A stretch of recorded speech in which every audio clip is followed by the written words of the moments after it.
ಈಗ ವೇದಿಕೆಯಲ್ಲಿ ನಮ್ಮವರೇ ಆದಂತಹ ದೈವ ಭಕ್ತ ಕುಟುಂಬ ಎಂಬುದಾಗಿ ಪ್ರಸಿದ್ಧವಾದವರು. ಒಂದು ಕುಟುಂಬದಲ್ಲಿ ಒಬ್ಬರು ದೈವ ಭಕ್ತರಿರ್ಬೋದು ಅಥವಾ ಅವರು ದಂಪತಿಗಳಿರ್ಬೋದು, ಹಾಗಲ್ಲ.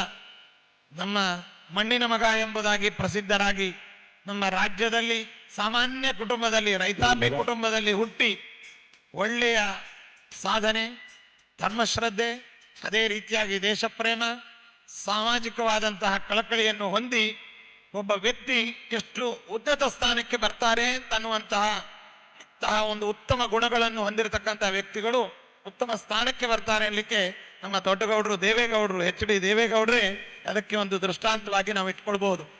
ರಾಜ್ಯದಲ್ಲಿ ಮುಖ್ಯಮಂತ್ರಿಗಳಾದರು, ಅದೇ ರೀತಿಯಾಗಿ ಕೇಂದ್ರದಲ್ಲಿ ನಮ್ಮ ಇಡೀ ದೇಶಕ್ಕೆ ಪ್ರಧಾನಮಂತ್ರಿಗಳಾಗಿ, ನಮ್ಮ ಕನ್ನಡಿಗರಾಗಿ, ನಮ್ಮ ದಕ್ಷಿಣ ಭಾರತದ ವ್ಯಕ್ತಿಗಳಾಗಿ ಉತ್ತಮವಾದ ಸೇವೆಯನ್ನು ಸಲ್ಲಿಸಿ ಅವರ ಹಿರಿಯರಾಗಿ ಇದ್ದುಕೊಂಡು ಎಲ್ಲರಿಗೂ ಉತ್ತಮವಾದ ಸಲಹೆಯನ್ನು ನೀಡ್ತಾ ಇರ್ತಕ್ಕಂಥ ದೇವೇಗೌಡರು ಅವರು, ಅವರ ಕುಟುಂಬ, ಪ್ರಸ್ತುತ ವೇದಿಕೆಯಲ್ಲಿ ನಮ್ಮ ಜೊತೆಯಲ್ಲಿರ್ತಕ್ಕಂತಹ ಕುಮಾರಸ್ವಾಮಿ ಅವರು ಜನಪ್ರಿಯ ನಾಯಕರಾಗಿ, ಅವರು ದೊಡ್ಡವರಿಗೆ ಚಿಕ್ಕವರಾಗಿ, ಚಿಕ್ಕವರಿಗೆ ದೊಡ್ಡವರಾಗಿ, ಹಿರಿಯರಿಗೆ ನತಮಸ್ತಕರಾಗಿ, ಎಲ್ಲರಿಗೂ ಕೂಡ ಎಲ್ಲರ ಪ್ರೀತಿ ಪಾತ್ರರಾಗಿ ಕುಮಾರಣ್ಣ ಕುಮಾರಣ್ಣ ಅನ್ನುವಂತಹ ಆತ್ಮೀಯ ಕರೆಗೆ ವಿಷಯರಾದಂತಹ ನಮ್ಮ ಕುಮಾರಸ್ವಾಮಿ ಅವರು ಜನಪ್ರಿಯ ಕರ್ನಾಟಕ ರಾಜ್ಯದ ಮುಖ್ಯಮಂತ್ರಿಗಳಾಗಿ ಸರಳ ಸಜ್ಜನಿಕೆಯ ವ್ಯಕ್ತಿತ್ವವನ್ನು ರೂಪಿಸಿಕೊಂಡು ತಮ್ಮ ತಂದೆಗಳಂತೆ ರಾಜ್ಯದಲ್ಲಿ ಮುಖ್ಯಮಂತ್ರಿಗಳಾಗಿ, ಕೇಂದ್ರದಲ್ಲಿ ಈಗ ಉಕ್ಕು ಮತ್ತು ಕಬ್ಬಿಣದ